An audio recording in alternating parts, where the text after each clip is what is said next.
Hi there, James here again. I heard you did good last night. Well done, Richard. Remember, if you see anyone snooping around at night, you tell us about it, yeah? We don't want another uncomfortable incident, like... Um... Anyway, I heard from a co-worker today that you had questions about this place and its past. Well, the original owner, Wario, you know, businessman, he was kind, yet he wasn't free of greed and stress. But honestly, who are, really?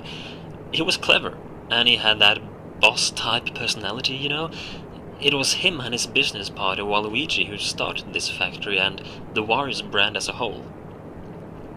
I don't know much about this Waluigi guy, aside from him being known as the sidekick, kind of, or as the less interesting one. But Waluigi is said to have been good with words. Charming, convincing, clever, but also insecure? Living in his friend's shadow, putting Wario in front of himself. You know, a people pleaser. That's how people described him. But also a people knower, apparently. He knew how to convince people, getting them to agree with him. That's probably why Wario chose him to be his business partner. The two of them made a good team, apparently. They started a cafe. That was the first thing, back in the 80s, you see, in the late 80s.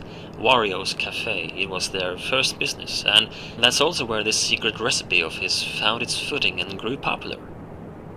They closed it off fairly quickly for unknown reasons, actually, and the two men began in the video game industry instead a few years later, in 1990, I think it was. WarioWare Incorporated. You might have heard of it. It was quite a spectacle, and the ideas and products from there were impressive, to say the least. However, people called the place haunted. Rumors has it that even Wario himself claimed the building felt off. And WarioWare actually partly burned down a few years later, unfortunately.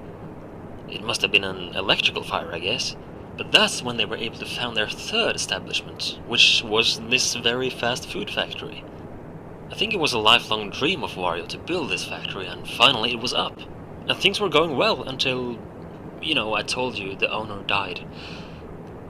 But that's not quite the entire story. He, Waluigi, along with 3 of their co-workers, completely disappeared one day. Gone. Nobody found them, heard from them, nothing. People had claimed to get strange vibes from the factory since day one, and the disappearance of these 5 didn't exactly lighten those rumors up. Some have even used the word cursed when describing this place. So what happened to them exactly, we don't know for sure. But I've talked long enough for tonight, Richard, I'm sorry. I just thought I would let you in more on the details of the past of your workplace, you know? I'll let you get back to work, and I'll talk to you tomorrow night, yeah?